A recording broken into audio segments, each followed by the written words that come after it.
दुपारी अर्जुन भाग 15. पौर्णिमा तिथे हजर असताना जर शकुंतला बोलल्या असत्या तर पौर्णिमाने आणखीनच वाद वाढवला असता. म्हणूनच ती तिथे असताना शांत बसलेल्या शकुंतला हिने पौर्णिमा खोलीत जाताच अर्जुनला समजवण्याचा प्रयत्न केला. नाही आई, मी आता जे काही बोललो तेच अगदी योग्य आहे. त्यांना जर हे जेवण नको होते तर त्यांनी सरळ सांगितले असते. मी दुसऱ्या काहीतरी स्वयंपाक बनवायची व्यवस्था केली असती. परंतु त्यांनी खात असलेल्या अन्नाला तर नावे ठेवून ते तुच्छ मांडलेच. शिवाय ज्यांनी एवढ्या कष्टाने स्वयंपाक केला त्यांनाही वाईट साईड सुनावले. हे मला कोणत्याही परिस्थितीत सहन होण्यासारखे नव्हते. शकुंतला यांनाही अर्जुनने जे काही केले तेच अगदी योग्य वाटले. त्यामुळे त्यापुढे काहीही न बोलता शांतपणे आपले जेवण संपवून उठल्या. रमा मावशी, तुम्ही सुद्धा आता जेवून घ्या. आणि हो, इथून पुढे पौर्णिमा आत्या स्वतःहून येऊन त्यांना जे काही हवे आहे असे सांगतील ते फक्त त्यांच्यासाठी आणि त्यांच्या मुलीसाठीच बनवा. आणखी एक महत्त्वाची गोष्ट, त्यांच्यासाठी फक्त एकच जेवणाचा पदार्थ बनवायचा, जास्त नाही, अशी कडक ताकीद देऊन अर्जुनने आपले जेवण संपवले. तुमचे जेवण झाल्यावर माझ्या खोलीत दूध पाठवून द्या, असे सांगून तो तिथून निघून गेला.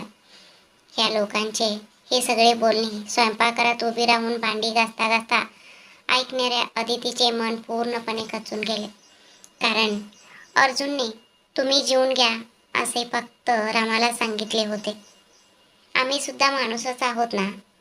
तुम्ही आणि अदिती, तुम्हा दोघींनी जेवून घ्या असे ते म्हणू शकत नव्हते का? जेव्हा मी त्यांच्या मनातच नाहीये तेव्हा मला एवढं त्रास करून घेण्याची आणि दुःखी होण्याची काय गरज आहे? पूर्वी तर प्रेमाचे नाटक करत माझ्या मागे मागे येत होते. आता त्यांची आत्याची मुलगी आली आहे ना, मग आमच्यासारखे लोक त्यांना कशाला हवेत?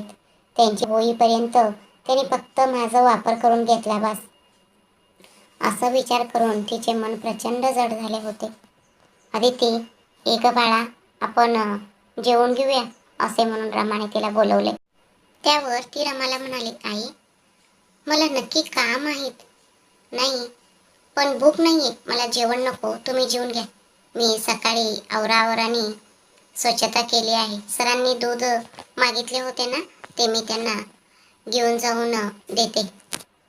मग ते झोपायला जाते. रामाने तिला थांबवण्याचा प्रयत्न केला तरी तिच्या शब्दांना न थांबता ती तिथून निघून गेली. ती गेल्याच्या दिशेने पाहत रमाने सुस्कार सोडला आणि म्हणाले, या मुलीच्या नशिबात देवाने सुख आणि शांतता नावाची गोष्टच लिहिलेली नाही असं वाटतंय, असे म्हणून तिने हळहळ व्यक्त केली. त्यानंतर गोळी घ्यायची असल्यामुळे तिने जमेल तेवढे जेवण केले, औषध घेतले आणि ती झोपायला गेली. तिकडे खोलीत असलेल्या पौर्णिमा आत्याला अर्जुनने ते शब्द अजिबात सहन होत नव्हते. माझा भाऊ आज जिवंत असायला हवा होता. या सगळ्यांना मी बावऱ्यासारखं आपल्या तालावर नाचवलं असतं. मला नाचणीची मोती कायला सांगतो, इडियट. एकदा का माझ्या मुलीसोबत तुझं लग्न होऊ दे रे बाळा. मग ही पौर्णिमा कोण आहे हे मी तुला चांगलंच दाखवून देईन. असा मनातल्या मनात दात ओठ काऊन राग व्यक्त करत त्यांनी मोनिकाला फोन लावला. पण फोन उचलण्यासाठी ती स्वतःच्या प्रकृतीत किंवा शुद्धीत असायला हवे ना. अर्जुन आपल्या खोलीत आला आणि गॅलरीत जाऊन थंड वाऱ्याचा आस्वाद घेत उभा राहिला. खोलीत आलेल्या अदितीने पाहिले की अर्जुन बाल्कनीमध्ये उभा आहे. तिचे मन इतके उदास होते की तिला त्याचा चेहरा पाहण्याची इच्छा होत नव्हती. तिने दुधाचा ग्लास तिथे ड्रेसिंग टेबलावर ठेवला आणि त्याला हाक न मारताच ती सरळ आपल्या खोलीत निघून गेली. बऱ्याच वेळानंतर अदितीला दूध आणून द्यायला सांगितले होते ना, असा विचार करत तो खोलीच्या आत आला. तेव्हा त्याला तिथे दुधाचा ग्लास दिसला. ती स्वतः येऊन दूध ठेवून गेली का? मग तिने मला हाक का मारली नाही, असा विचार अर्जुनच्या मनात आला. तो दूध पिऊन अदितीच्या खोलीकडे गेला.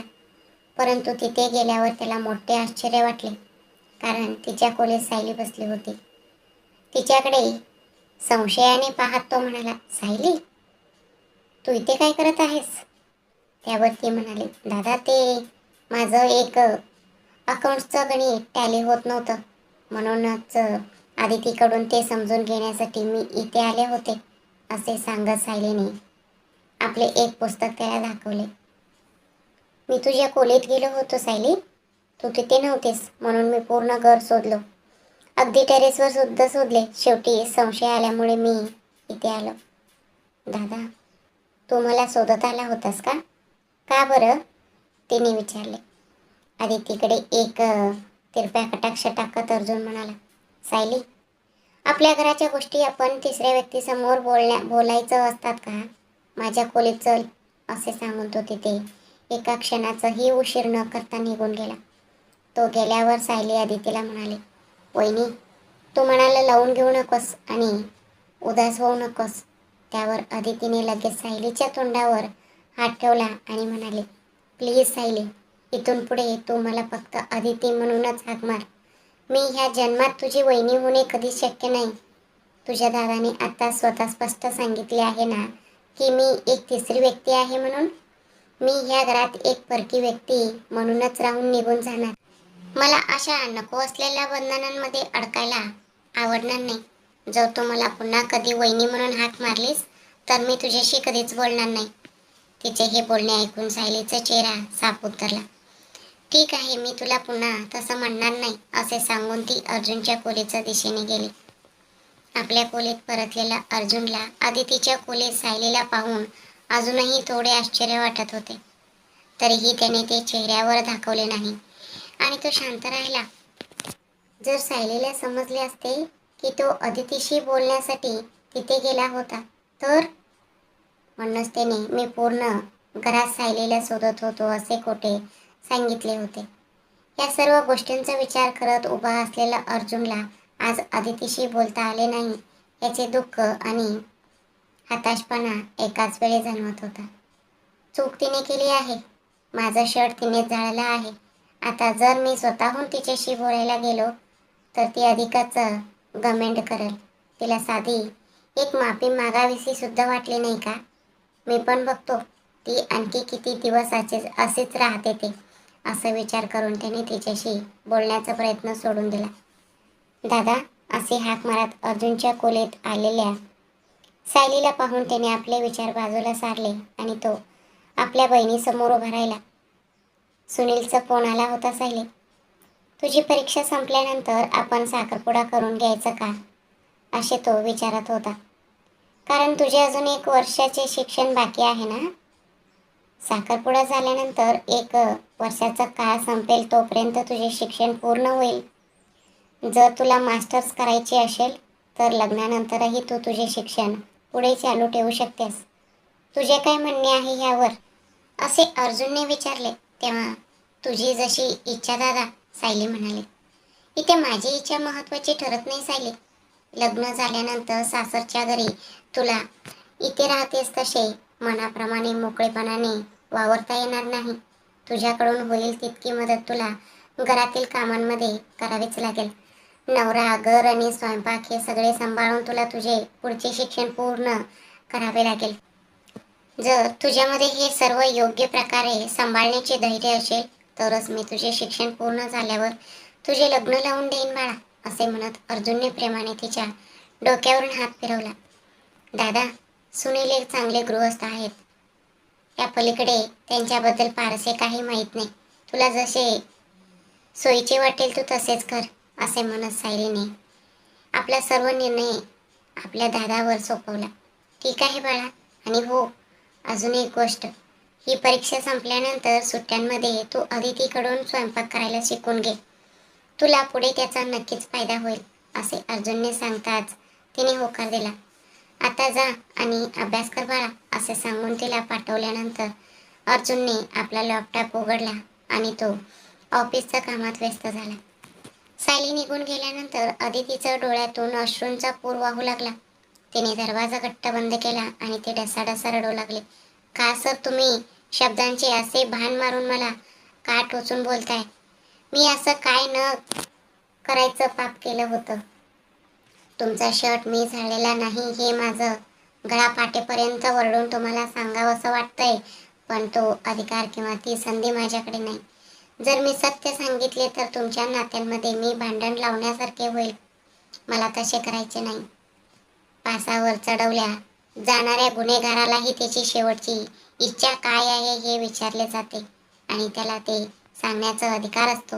पण माझ्या नशिबात मात्र यातले काहीच नाही, असा विचार करत ती हुंदके देऊन रडत राहिली, ज्यामुळे तिचं पूर्ण उशी भिजून चिंब झाला. तिच्या मनातील ह्या असह्य वेदना फक्त तिच्या त्या उशीलाच माहीत होत्या. दुसऱ्या दिवशी पहाटेच्या सुमारास जेव्हा मोनिकाला जाग आली, तेव्हा तिने स्वतःची ही दयनीय अवस्था पाहिली. पण तिला त्याचे काहीच वाटले नाही, म्हणजे तिला अजिबात वाईट वाटले नाही. हे तर नेहमीचंच आहे असं विचार करून ती शांत राहिली. फ्रेश झाली आणि घराकडे जाण्यासाठी कॅब बुक करून ती तिथून निघाली. घरापाशी पोचल्यावर तिने मुख्य दरवाजाची बेल न वाजवता थेट आपल्या आईला फोन केला. पौर्णिमाने बाहेर येऊन घराचा दरवाजा उघडला. बेबी, नक्की कुठे गेली होतीस तू? मला इथे किती अपमान सहन करावा लागत आहे हे तुला माहीत आहे का?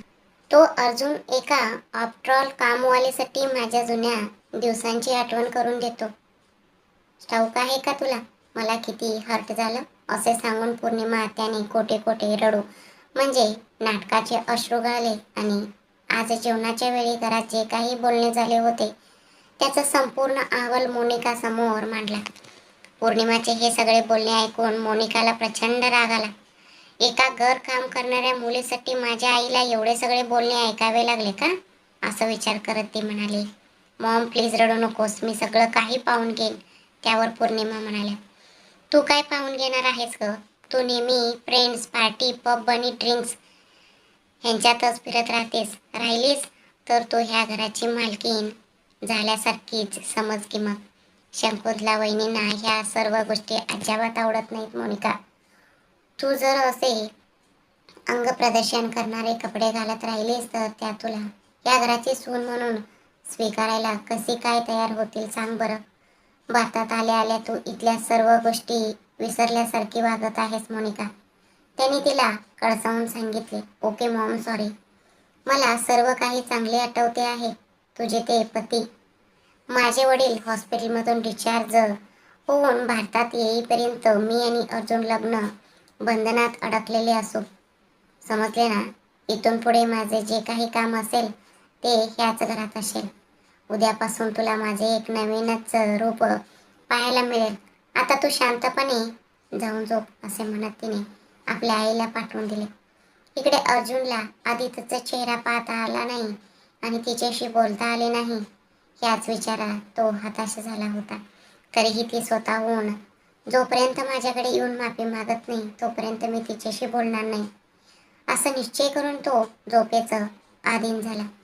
तिकडे पबमधून घरी आलेल्या मोनिकाने आपल्या आईचे सगळे बोलणे ऐकले. तिचं सांगण्यावरून तिने स्वतःच्या मनात एक नवीन डाव रचला. दुसऱ्या दिवशी सकाळी घरातील प्रत्येकाची एक नवीन सुरुवात झाली होती. आदिती नेहमीप्रमाणे पहाटे उठून आपल्या घरातील कामांमध्ये व्यस्त झाली होती.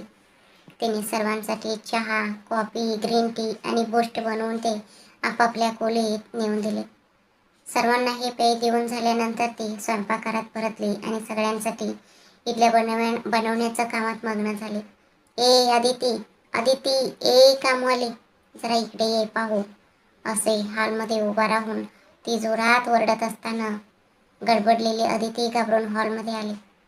तिथे पाहिले तर मोनिका उभी होती. तिने मारलेली हाक ऐकून शकुंतला यांच्या कानावरही मोनिकाचा तो मोठा आवाज पडला. ही मुलगी सकाळी सकाळी एवढ्या जोरात का ओरडते आहे बरं, असं विचार करत त्याने हॉलमध्ये आल्या. दुसरीकडे अर्जुनने त्याच्या जिमच्या खोलीत खूप मोठं म्युझिक लावलं असल्यामुळे त्याला मोनिकाचा आवाज ऐकू गेला नव्हता. सायली सुद्धा तिथे आली आणि आता ही मोनिका काय नवीन तमाशा मांडते आहे हे पाहण्यासाठी तिथे उभी राहिली. अदिती तिथे आल्या आल्याच मोनिकाने अत्यंत अधिकाराने विचारले, ए कामवाले, तुला नक्की कोणी सांगितले ग देवघरात देवांना फुले वाहायला? बोल लवकर. अदितीला समजत नव्हते की मोनिका आपल्याशी अशी का वागत आहे. ती गोंधळून फक्त मॅडम एवढेच बोलू शकले. मोनिकाचे बोलणे ऐकून शकुंतला पुढे आले आणि म्हणाले, काय झाले मोनिका, तू अशी का ओरडत आहेस? देवघरात फुले वाहण्याचे काम रमा किंवा अदितीच करत असते, मग तू असा प्रश्न का विचारत आहेस? मी स्वतः पूजा करून देवापुढे दिवा लावते आणि आरती करते, मग तू एवढा वाद का घालत आहेस? शकुंतला ह्याने तिला विचारले. का माहीत नाही, पण अदितीला जर कोणी ओरडले किंवा तिच्यावर रागवले तर शकुंतला यांना प्रचंड राग येत असे. परंतु आपल्या मुलाच्या समोर त्या कधीही आपला हा राग दाखवत नव्हत्या. कारण अर्जुनने स्वतः त्यांना सांगितले होते की तुम्ही ज्या मुलीला पसंती द्याल मी तिच्याशीच लग्न करेन. म्हणूनच अर्जुन घरात असताना जर कोणी घरातील नोकरांना हीन लेखून त्यांच्यावर ओरडले तर तो ते कधीच सहन करत नसे. नेमक्या ह्याच कारणामुळे सध्या अर्जुन तिथे उपस्थित नसल्याने शकुंतला यांना ह्या घराची मालकीण म्हणून बोलावे लागले होते. मामी, तुम्ही ह्या विषयात शांत राहा. घरातील नोकरांना देवघरात जाण्याची परवानगी नक्की कोणी दिली हो? ह्या लोकांची आमच्या घरातील देवांना स्पर्श करण्याची लायकी तरी आहे का? असे म्हणत मोनिका अदितीवर प्रचंड डापरले. देव सर्वांसाठी एकच असतो मोनिका. प्रत्येक जण आपापल्या श्रद्धेनुसार आणि शक्तीनुसार देवाची भक्ती करतो बास. शकुंतला ह्याने तिला समजावत सांगितले. मोनिका पुढे आणखी काही बोलणार तितक्यातच पौर्णिमा त्या तिथे आल्या आणि म्हणाल्या, काय चाललंय वहिनी? ह्या घरात सगळेच त्या कामवालीची किती जास्त काळजी घेत आहेत ना. तो अर्जुन नेहमी तिची वकिली करत असतो आणि आता तो घरात नाहीये तर तुम्ही तिची बाजू घेऊन बोलत आहात. माझी मुलगी ह्या घराची होणारी सून आहे. तुम्हा सर्वांना तिच्या बोलण्यापेक्षा ह्या घरची ही थर्ड क्लास कामवाली जास्त महत्वाची वाटू लागली का? माझे भाऊ आज जिवंत असायला हवे होते. आज ते नाहीयेत. माझ्या भावाने वचन दिले होते म्हणूनच मी इथे आले ना. माझी चूक झाली. उगीच नाही म्हणत लोक भाऊ आपला पण भावाची बायको कुणाची. हे असंच प्रसंगांना पाहून म्हटले असावे. असे म्हणत पौर्णिमा आत्याने न येणारे रडू कोटे म्हणजे कोटे अश्रू पुसण्याचे नाटक केले. हे ऐकून शकुंतला यांचे तोंडच बंद झाले. त्यांना काही बोलता आले नाही. सायली तिथे उभी राहून आता अर्जुनला बोलावून आणण्याचं तयारीतच होती. पण अदितीने तिला डोळ्यांनीच थांबवले. ती मोनिका आणि पौर्णिमा आत्या ह्या दोघींच्या जवळ आली आणि म्हणाली, मॅडम प्लीज मला माफ करा. तुमचे बोलणे अगदी बरोबर आहे. आमच्यासारख्या थर्ड क्लास लोकांना तुमच्या घरातील देवाला स्पर्श करण्याची लायकी नाही. शकुंतला मॅडम यांनी सांगितले होते म्हणूनच मी आजपर्यंत देवघर स्वच्छ करून देवांना फुले वाहत होते बास. इथून पुढे मी देवघराच्या दिशेने फिरकणारही नाही मॅडम. आम्ही काहीही झाले तरी शेवटी बाहेरचे लोक आहोत. आमच्यामुळे तुमच्या नात्यांमध्ये दुरावा किंवा भांडण मनस्ताप व्हावे हे मला मुळीच आवडणार नाही मॅडम. असे सांगत अदितीने हात जोडले आणि तिच्या डोळ्यातून अश्रू वाहू लागले. तिला असे रडताना पाहून त्या मायलेकींच्या काळजाला खूप मोठे समाधान लाभले. तिचे ह्या बोलण्यावर काही उत्तर देण्याचे कष्टही न घेता पौर्णिमा म्हणाली, मोनिका जा आणि देवपूजा कर. इथून पुढे कोणत्याही भलत्याच मुलीने तुझ्या नवऱ्याचा घराच्या देवांची पूजा करणे योग्य नाही. वहिनी, आता तुम्ही अगदी निश्चित राहा. माझी मुलगी इथले सगळे काही व्यवस्थित सांभाळेल. अदिती स्वयंपाकघरात गेली तर दुसरीकडे शकुंतला यांच्या मनाला पौर्णिमाच्या त्या बोलण्यामुळे खूप मोठी जखम झाली होती. अर्जुन आपल्या खोलीत गेला. तिथे त्याने आपली अंघोळ आटोपली आणि ऑफिसला जाण्यासाठी तयार होऊन तो जसा खाली येत होता तसं त्याला देवघरातून घंटेचा आवाज ऐकू आला. अरे, हे काय?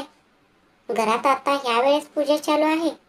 एरवी तर एवढ्या वेळात आईची पूजा पूर्ण झालेली असते ना. असा विचार करत तो खाली आला. खाली आल्यावर त्याला आपली आई डायनिंग टेबलाजवळ शांत बसलेली दिसली. आई, हे काय? तू इथे बसली आहेस? मग देवघरात पूजा नक्की कोण करतंय? सायली आहे का? असे तो विचारत असतानाच सायली त्याच्या जवळ आली आणि म्हणाली, दादा मी कॉलेजला जाऊन येते. असे सांगून ती तिथून निघून गेली. अर्जुन अशी हाक मारत हातात आरतीचे ताट घेऊन नकराने मोनिका तिथे उभी राहिली. तिला पाहून अर्जुनच्या मनात कोणतेही आनंद निर्माण झाला नाही. तरीही तो म्हणाला, ओ हो मोनिका, तू पूजा करत होतीस होय? काय आहे आज अचानक देवघराच्या दिशेने कशी काय फिरकलीस? इटलीमध्ये सुद्धा तू अशीच देवाची पूजा करत होतीस का? अर्जुनने मुद्दाम टोमणा मारत विचारले. याचा तो टोमणा मोनिकाला चांगला समजला होता. तरीही ते चेहऱ्यावर दाखवून न देता ते म्हणाले, असं काय करतोयस अर्जुन? तू असं का बोलतोयस? आपण इंडियन्स आहोत ना? जगात कुठेही राहिलो तरी आपली संस्कृती विसरू शकतो का कधी?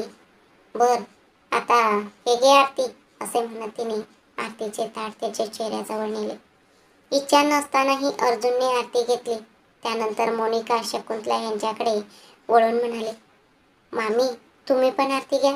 त्यावर शकुंतला म्हणाले, राहू दे ग बाळा, आता कुठे तुझ्या आईने चांगलीच माझी आरती केली आहे ना, तेवढीच पुरेशी आहे.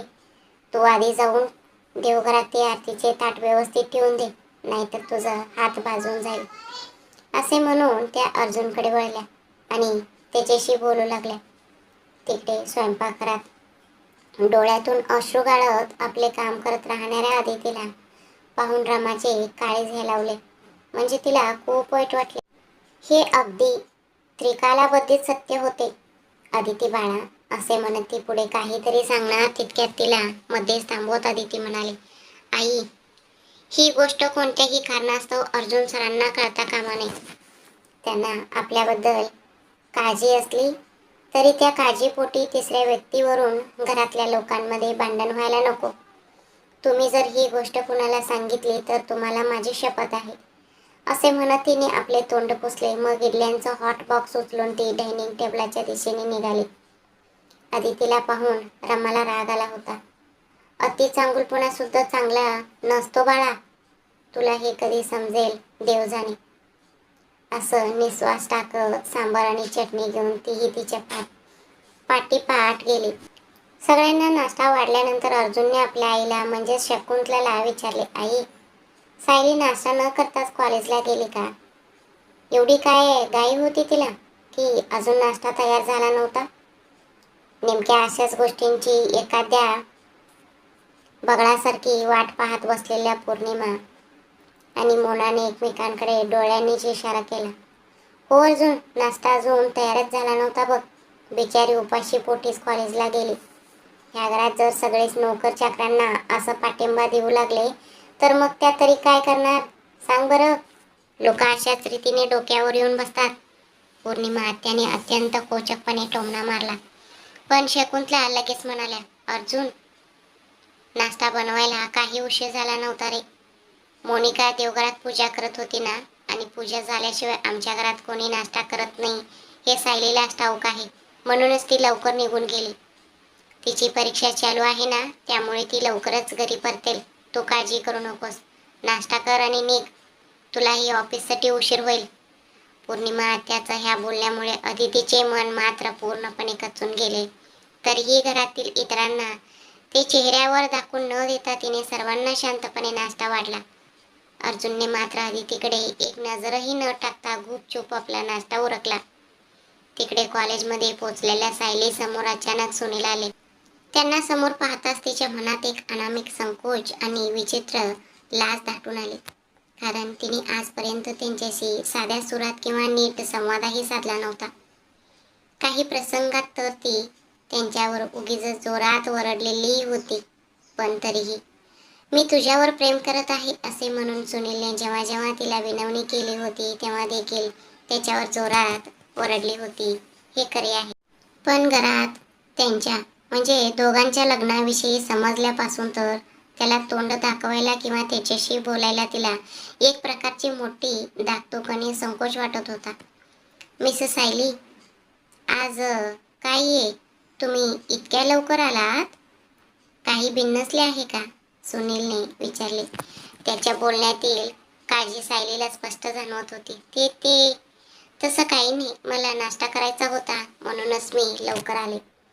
असं वय, मग आपण दोघे एकत्र मिळून नाश्ता करूया की. मी सुद्धा अजून नाश्ता केलेला नाही.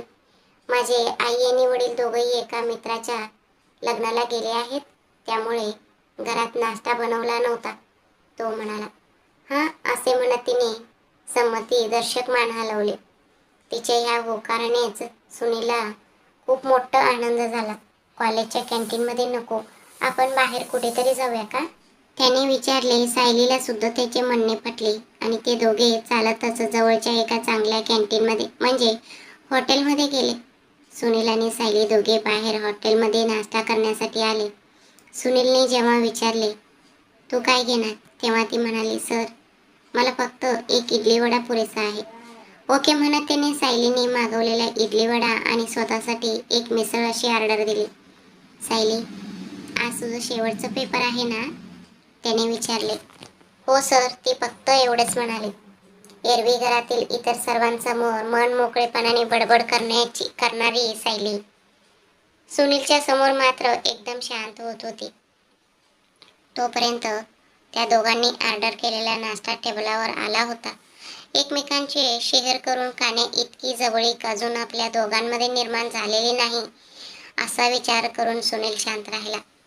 तो आपला नाश्ता करत मध्येच कधीतरी सायलीकडे पाहत मनोमन सुखावत होता. नाश्ता संपून दोघे जेव्हा कॉलेजजवळ आले तेव्हा सायली म्हणाली, सर नाश्ता दिल्याबद्दल खूप खूप थँक्स, मी आता निघते. त्यावर सुनील म्हणाला, मला थँक्स म्हणायची काहीच गरज नाही सायली. मी माझ्या होणाऱ्या बायकोला नाश्ता दिला आहे. मला वाटतं इतकं अधिकार नक्कीच माझा आहे. ऑल द बेस्ट परीक्षेसाठी, असे सांगून तो तिथून थेट स्टॉप रूमच्या दिशेने निघून गेला. त्याच्या ह्या बोलण्याने तिचे मन जणू पुलासारखे उमललेले. नाश्ता करताना अर्जुनने अदितीकडे अजिबात लक्ष दिले नाही, पण तो आपल्या आईला म्हणाला, आई, अदितीने आपल्या कंपनीमध्ये काम केले तर तुला काही हरकत नाही ना, कारण आणखी 1 वर्षानंतर ती इथे नसणार आहे. त्याचे हे बोलणे शकुंतला यांच्या मनाला खूप कडू वाटले. तरीही आपल्याला हे दुःख सोसावेच लागेल असा विचार करत त्या म्हणाल्या, माझी काहीच हरकत नाही अर्जुन. का हो वहिनी, घरातील कामवाली आता ऑफिसला जाऊन तिथेही झाडू मारणे, फरशी पुसणे आणि चहा कॉफी देण्याचे काम करणार का? अर्जुनला ऑफिससाठी दुसरे नोकर ठेवता येत नाही का? की तुमच्याकडे पैशांची काही कमतरता किंवा गरिबी आली आहे का, जो तुम्ही घरातील कामवालीला ऑफिसमध्ये कामाला ठेवत आहात?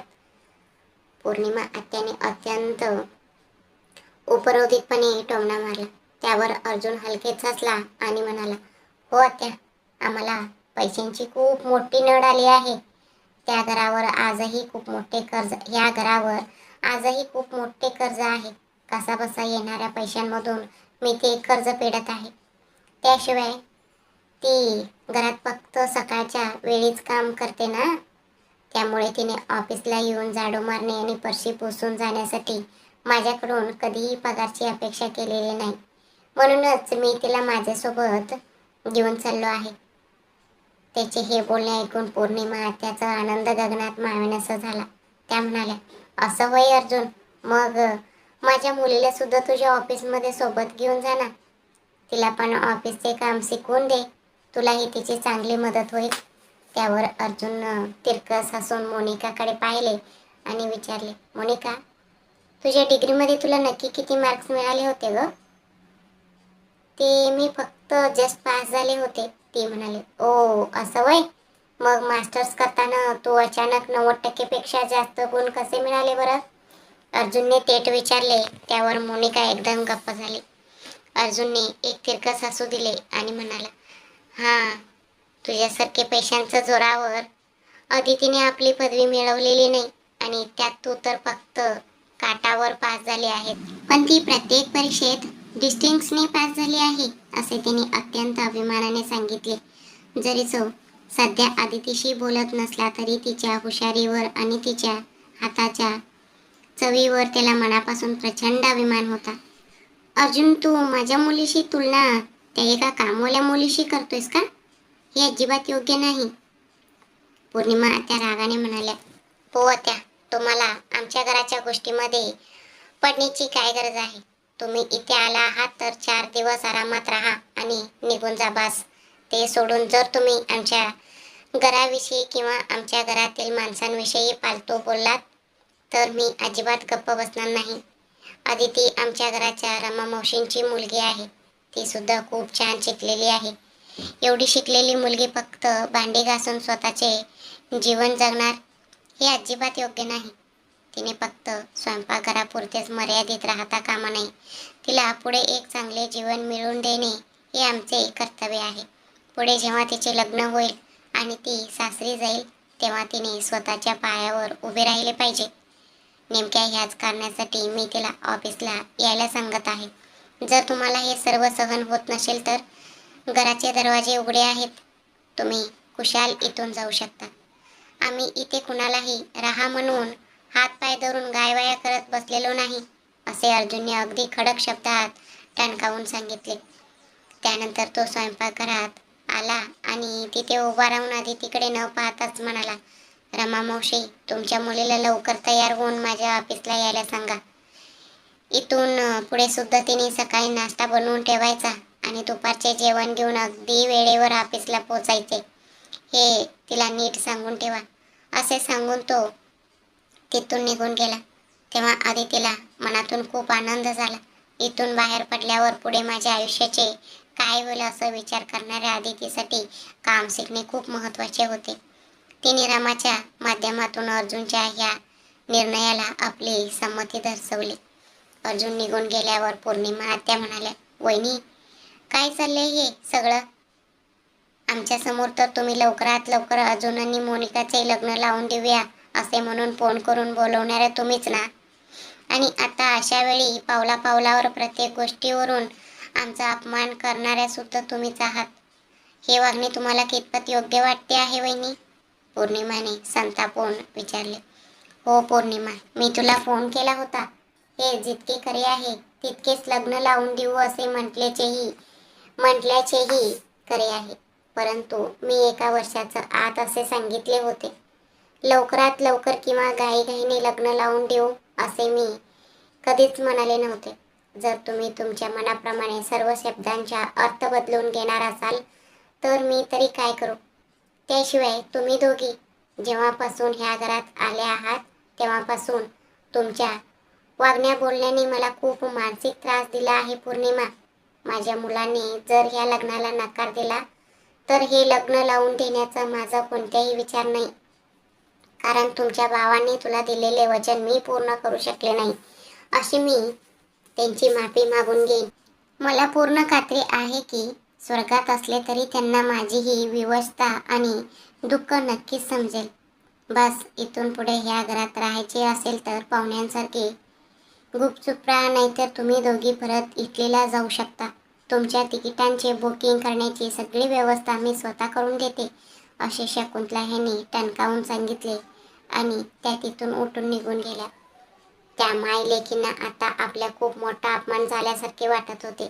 त्या दोघी आपल्या खोलीत गेल्या, दरवाजा घट्ट बंद केला आणि अर्जुनला जाळ्यात ओढण्यासाठी एक खूप मोठा मास्टर प्लॅन रचण्यात मग्न झाल्या.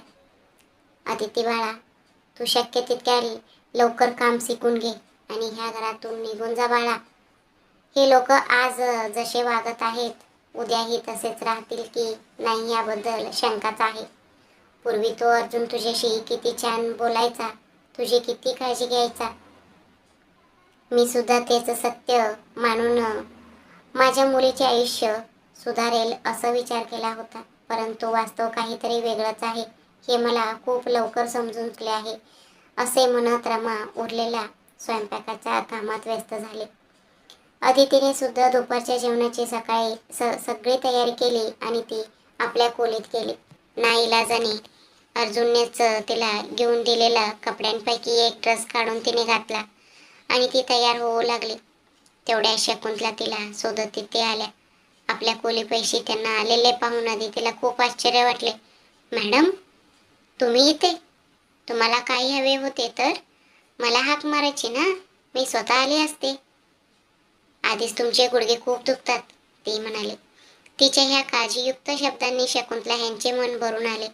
तरीही ते चेहऱ्यावर दाखवून न देता त्या म्हणाल्या, काही हरकत नाही अदिती, मी तुझ्याशी काहीतरी महत्त्वाचे बोलण्यासाठीच इथे आले आहे, असे सांगत त्या तिच्या खोलीच्या आत आल्या. हे बघ अदिती, घरात काय काय काय चालू आहे त्या सगळ्याचा तू अजिबात विचार करण्याची गरज नाही. आणि दुसरी एक सर्वात महत्त्वाची गोष्ट म्हणजे माझ्या मुलाने तुझ्या गळ्यात बांधलेले हे मंगळसूत्र तो काढून ठेवून मगच ऑफिसला जा. शकुंतला यांनी असे सांगितल्यावर आदितीच्या मनाला खूप मोठा धक्का बसला. हे अगदी खरे होते. मॅडम, ते असे म्हणत तिने शब्दाचा सूर लावला. तसे तिच्या चेहऱ्यासमोर आपला तळहात आडवा करत धरत शकुंतला म्हणाल्या, तुझ्या आणि त्याच्या ह्या लग्नाला काहीच किंमत नाही म्हटल्यावर ते तुझ्या गळ्यात राहण्यात काहीच अर्थ नाही. त्याशिवाय ऑफिसमध्ये जर लोकांना समजले की तुझे लग्न झाले आहे तर ते तुला विचारतील की तुझा नवरा कोण आहे. या सगळ्या प्रश्नांची उत्तरे आहेत का तुझ्याकडे? त्यांनी विचारले तेव्हा अदितीने नाही या अर्थाने शांतपणे आपले मान हलवले. नेमक्या ह्याच कारणासाठी मी तुला सांगत आहे, ते काढून ठेवूनच तू ऑफिसला जा. तुला इथून जाण्यासाठी अजून 8 महिन्यांचा वेळ बाकी आहे. तोपर्यंत खूप छान काम शिकून घे आणि स्वतःचे आयुष्य स्वतः घडव असे सांगून त्या तिथे एका क्षणाचाही उशीर न करता निघून गेल्या. शकुंतला तिथून जात असताना त्यांच्या डोळ्यातून अश्रू वगळले. ते कोणालाही दिसू नये म्हणून पटापट पोसत त्या आपल्या खोलीत निघून गेल्या. आरशासमोर उभी असलेल्या आदितीला मनातून खूप दुःख दाटून येत होते. तरीही शकुंतला मॅडम जे काही बोलल्या त्यात एक योग्य अर्थ आहे असे तिला मनोमन वाटले. तिने मनातल्या मनात देवाची क्षमा मागितली आणि एक मोठा सुस्कार सोडला. हळदीच्या दोऱ्यात बांधलेले ते पवित्र मंगळसूत्र तिने कपाटात आपल्या कपड्यांचा मधोमध अत्यंत सुरक्षितपणे लपवून ठेवले. त्यानंतर ती खाली आली आणि तिने नाश्ता केला. तिने रामाला सांगितले आणि अर्जुनच्या जेवणाचा डबा घेऊन ती बस स्टॉपच्या दिशेने चालत निघाली. जेव्हा बस आली तेव्हा ती बसमध्ये बसली आणि ऑफिस पोहोचेपर्यंत ऑफिसची वेळ सुरू होऊन अर्धा तास उलटून गेला होता. मागच्या वेळी अदिती जेव्हा ऑफिसमध्ये आली होती तेव्हा तिच्यावर ओरडलेली ती रिसेप्शनिस्ट आता तिथे नव्हती. त्यामुळे नवीन रिसेप्शनिस्टला अदिती नक्की कोण आहे हे माहीत नव्हते. अदितीने स्वतःहून पुढे होऊन तिची ओळख करून दिली. मॅडम, मी अर्जुन सर यांना जेवणाचा डबा देण्यासाठी आले आहे. कृपया त्यांना एकदा याबद्दल कळवा असे तिने सांगताच रिसेप्शनिस्टने अर्जुनच्या केबिनमध्ये फोन लावला. अदितीने स्वतःला घरातील कामवाली म्हणून सांगितले नाही, कारण ऑफिसमध्ये काम वेगळे असते आणि घराच्या स्वयंपाकाचे काम करणे वेगळे असते. त्याशिवाय ऑफिशियल आणि पर्सनल गोष्टींची गोंधळ करणे तिला योग्य वाटत नव्हते. अर्जुनने अजून अदितीला त्याच्या ऑफिसमध्ये नक्की काय काम करायचे आहे हे सांगितले नव्हते, म्हणूनच तिने तसे केले. मॅडम, बॉसने तुम्हाला त्यांच्या केबिनमध्ये बोलावले आहे. रिसेप्शनिस्टने असे सांगताच थँक्यू मॅडम असे म्हणून ती अर्जुनच्या केबिनच्या दिशेने तिने पावले टाकली. अर्जुन आपल्या कामात पूर्णपणे मग्न झाला होता. त्याच्या केबिनच्या दरवाजावर ताप मारून sir, may I come in sir असे अदितीने विचारल्यावर त्याने त्याच गंभीर आवाजात उत्तर दिले, कम इन. आत आलेल्या अदितीकडे त्याने एका तिरप्या नजरेने पाहिले आणि पुन्हा आपल्या कामाकडे लक्ष केंद्रित केले. तिने घातलेल्या त्या कपड्यांमध्ये ती खूपच सुंदर आणि गोड दिसत होती. पण सध्या अर्जुन तिच्याशी बोलत नसल्यामुळे तो तिच्याकडे डायरेक्ट पाहू शकत नव्हता. सर, तुमचा डबा कुठे ठेवू? तिने विचारले. आण आणि माझ्या डोक्यावर ठेव. एवढ्या मोठ्या ऑफिसमध्ये एक डबा कुठे ठेवायचं हे तू मला विचारत आहेस का? काय तू ह्याआधी कधी माझ्या ऑफिसमध्ये आलीच नाहीस का? की आज तुझी ही पहिलीच वेळ आहे? असे म्हणत तो तिच्यावर वरडत जोरात वरडला.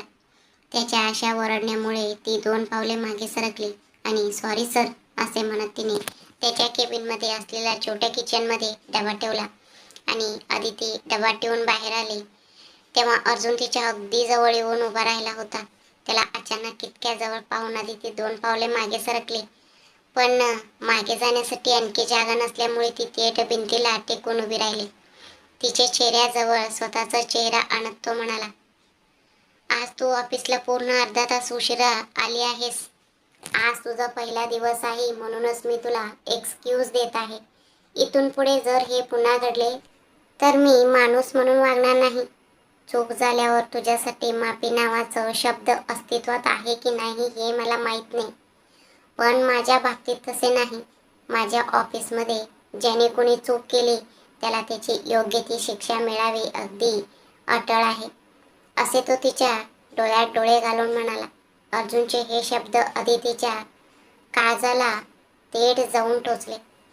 कोणतीही चूक न करता केवळ माफी मागण्यासाठी तिची स्वाभिमानही त्याला तयार नव्हता.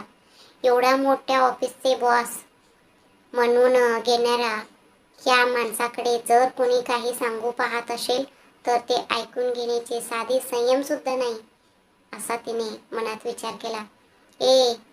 मी मगाचपासून तुझ्याशी बोलतोय आणि तू पाहिलं तर कुठल्या तरी स्वप्नांच्या दुनियेत हरवून गेली आहेस. तुला माझे इतके जवळीने खूप आवडले की काय? हा, असे म्हणतो डेव्हिड स्माईल देत पुढे म्हणाला.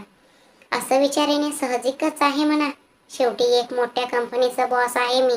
भरपूर संपत्ती आहे, त्यामुळे काहीही करून मला तुझ्या जाळ्यात ओढायचे.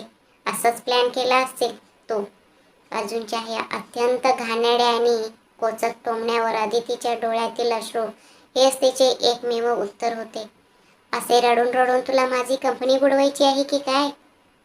ह्याच अवतारात बाहेर जा, म्हणजे तुला पाहून लोक समजतील की मीच तुझ्यासोबत काहीतरी वाईट केले आहे आणि माझ्याबद्दल गैरसमज करून घेतील.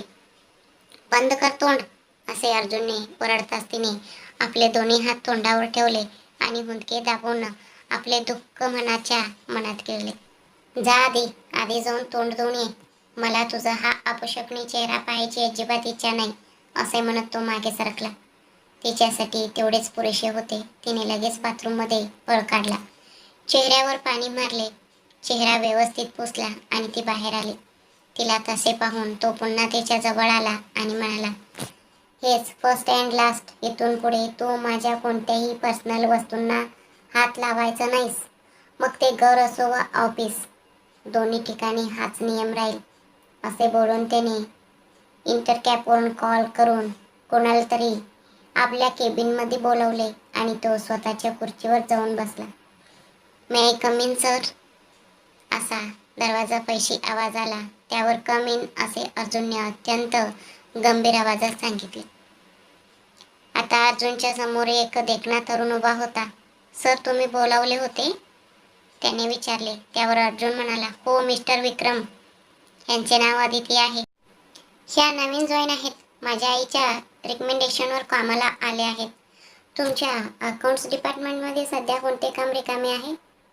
सर, आमच्या डिपार्टमेंटमध्ये सध्या फक्त डेटा एंट्रीच्या कामासाठी जागा रिकाम आहे, विक्रमने माहिती दिली. ओके, ठीक आहे. तर मग ह्या मॅडमला तेच काम करायला द्या.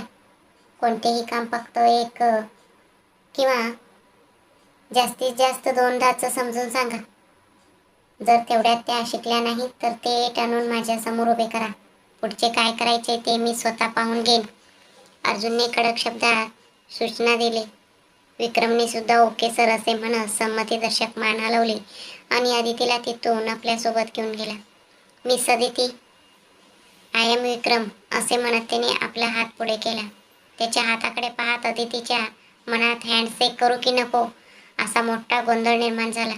ती विचार करत असतानाच विक्रमने स्वतःच तिचा हात पकडला आणि तिच्याशी हँडशेक केला. तिने लगेचच त्याचा हात सोडून घेतला. तिची ती लगबग पाहून जणू तिने एखाद्या सापाला पाहिले आहे आणि ती भीतीने मागे सरकली आहे असे वाटत होते. दुसरीकडे अर्जुनचे ते शब्द ऐकल्यानंतर पौर्णिमा आत्या आणि मोनिका दोघी एकत्र बसून एका अतिशय गंभीर प्लॅनिंगमध्ये बुडवून गेल्या होत्या. मॉम, ही मामी सुद्धा आजकाल आपल्याशी नीट तोंड देऊन बोलत नाहीये ना? लग्न लावून देऊया म्हणून जेव्हा तू 10 वेळा फोन करून विचारत होतीस तेव्हाही ती नीट उत्तर देत नव्हती आणि आता तुझ्या भावाचा विषय मध्ये आणल्यावर आधी म्हणाले की बेंगळूरला या, मग पुढचं पुढे बघू. अर्जुन अजून 1 वर्ष लग्न करणार नाही असे म्हणतोय, असे सांगून आपल्याला इथे बोलवून घेतले. पण आता त्या आपल्याला अजिबात मोजत नाहीयेत ना मॉम, असे म्हणत मोनिका जोरात आरडाओरडा करत होती. मुलीच्या बोलण्याशी सहमती दर्शवत पौर्णिमा आत्या सुद्धा म्हणाल्या, हो मोनिका, तू जे सांगत आहेस ते अगदी बरोबर आहे. पण आपल्याला शकुंतला वहिनींना काहीही करून ह्या लग्नासाठी लवकरात लवकर तयार करावेच लागेल. नाहीतर तुझे वडील आपल्याला शोधत तर इथे आले तर आपला सगळं प्लॅन पूर्णपणे फ्लॉप होईल हे नक्की, अशी भीती पौर्णिमाने व्यक्त केली. नो मॉम, मी असं कधीच घडू देणार नाही. शकुंतला मामींनी आपले ऐकून घेऊन लवकरात लवकर माझे आणि अर्जुनचे लग्न लावून दिले तर ठीक, नाहीतर त्यांना मारून का होईना मी अर्जुनशी लग्न करणारच, असा एक अतिशय भयानक आणि दुष्ट प्लॅन मोनिका आपल्या डोक्यात तयार करत होती. आणि तिच्या ह्या क्रूर विचाराला तिची आई पौर्णिमा पूर्णपणे साथ देत होती. मोनिका आणि पौर्णिमा आत्या केवळ अर्जुनच्या संपत्तीसाठी शकुंतला यांच्या जीवावर उठायलाही तयार झाल्या आहेत. त्यांची कोणत्या तरी मोठी चोरी किंवा गुपित मोनिकाच्या वडिलांना माहीत होते. म्हणूनच त्या त्यांच्या येण्यापूर्वी लग्न करण्याची घाई करत होत्या. दुसरीकडे ऑफिसमध्ये मिस अदिती, काय आहे फॉर्मॅलिटीज म्हणून मी तर फक्त साधे हँडशेक केले होते ना, विक्रम म्हणाला. सॉरी सर, ते मला ह्या सगळ्या गोष्टींची सवय नाहीये म्हणूनच मी तसे केले, सॉरी, ती म्हणाली. तिच्या ह्या निरागसतेवर विक्रम मनोमन प्रभावी झाला आणि म्हणाला, इट्स ओके मिस अदिती, या माझ्यासोबत, असे सांगून तो तिला आपल्या डिपार्टमेंटमध्ये घेऊन गेला. तिथे उपस्थित असलेल्या सर्वांना, यांचे नाव मिस अदिती आहे आणि ह्या डेटा एंट्रीच्या कामासाठी आपल्या डिपार्टमेंटमध्ये नवीन मेंबर म्हणून आले आहेत, असे तिची ओळख करून दिली. त्यानंतर तिचे काम कसे असणार आहे हे तिच्या शेजारी बसलेल्या कर्मचाऱ्याला म्हणजे तिला शिकवण्यास सांगून विक्रम तिथून निघून गेला. मनात थोडी भीती बाळगतच अदिती तिला दिलेल्या सीटवर बसली. तिने आपल्या शेजारी बसलेला को-वर्करकडे पाहून एक चोहोटीशी आणि गौड हसू दिले. अदितीचा तो निरागस चेहरा पाहून तिच्या सहकार्याच्या चेहऱ्यावरीलही एक सुंदर हसू उमटले. तुम्ही प्रेशर आहात का? ही तुमची पहिलीच नोकरी आहे का? तिने अत्यंत मऊ आणि प्रेमळ आवाजात विचारले. तेव्हा अदितीने हो ह्या अर्थाने आपली मान हलवली. तिच्या त्या निष्पाप चेहऱ्याने तिच्या सहकार्याचे मन जिंकून घेतले. ती म्हणाली, माझे नाव राधा आहे, मी इथे कामाला लागून आता 1 वर्ष पूर्ण झाले आहे, असे म्हणत तिने आपला हात पुढे केला. राधाच्या त्या गोड आणि प्रेमळ बोलण्यामुळे अदितीच्या मनातील अर्धी भीती कमी झाली होती. अदितीने थोडेच हसून राधाच्या हातात आपला हात दिला, म्हणजे हँडशेक केला. मी एकटीच इथे डेटा एंट्री करत बसलेली असायचे. मला किती कंटाळा यायचा तुला काय सांगू. काम करता करता साधे बोलायला सुद्धा माझ्यासोबत कोणी नव्हते. तू इथे आलीस हे पाहून मला खरंच खूप आनंद झाला आहे अदिती, असे म्हणत राधाने आपला आनंद व्यक्त केला. राधाच्या ह्या सगळ्या बोलण्यावर अदितीने फक्त एक गोड आणि लहान असे हसू दिले. तेच तिचे उत्तर होते. चल आता मी तुला काम समजावून सांगते, असे म्हणून राधाने एक फाईल घेतली आणि त्यातील माहिती एक्सेस शीटमध्ये कशी एंट्री करायची हे तिला व्यवस्थित समजावून सांगितले. थँक्यू राधा मॅडम, अदिती म्हणाली. तिचे ते मॅडम बोलणे ऐकून राधाने कपाळावर आट्या घातल्या आणि म्हणाली, मला मॅडम म्हणून हाक मारू नकोस बाळा, मला सरळ दीदी म्हण. तिच्या ह्या प्रेमळ शब्दांमुळे अदितीला मनातून एक वेगळाच आनंद मिळाला. हो ठीक आहे दीदी. राधाने फक्त एकदाच एंट्री कशी करायची हे दाखवले होते, तरीही अदिती ते काम अत्यंत नीटकेपणाने आणि अचूकपणे करत होती. तिचे काम करण्याची ही सुंदर पद्धत पाहून राधाला खूप आनंद झाला. ही मुलगी ह्या कामात नक्कीच परमनंट होणार असा विचारही तिच्या मनात आला. कारण जेव्हा काम पूर्ण झाल्यावर फायनल रिपोर्ट विक्रम सर यांच्याकडे दिला जातो, तेव्हा एखादी छोटी चूक असेल तर ते 1 किंवा 2दाच समजावून सांगतात, पण तिसऱ्यांदा मात्र कोणतीही सहानुभूती न दाखवता ते तोंडावरच चांगलीच करडपट्टी काढतात, हे राधाला चांगल्या प्रकारे माहीत होते. नेमक्या ह्याच कारणामुळे अदितीची कामावर असलेली निष्ठा आणि काळजी पाहून ही मुलगी सुद्धा माझ्यासोबत या ऑफिसमध्ये पुढे टिकून राहील या विचाराने राधाला खूप आनंद झाला. अदिती चल आपण जेवायला जाऊया, असे जेव्हा राधाने बोलवले तेव्हा कुठे अदितीच्या लक्षात आले की सकाळी घाईघाईत अर्जुन सरांसाठी जेवणाचा डबा घेऊन येण्याचं गडबडीत ती स्वतःसाठी जेवण आणायला पूर्णपणे विसरली आहे. तिच्या खिशात जे काही थोडेफार पैसे होते ते फक्त संध्याकाळी बसने परत घरी जाण्यापुरतेच मर्यादित होते. आता मी काय करू?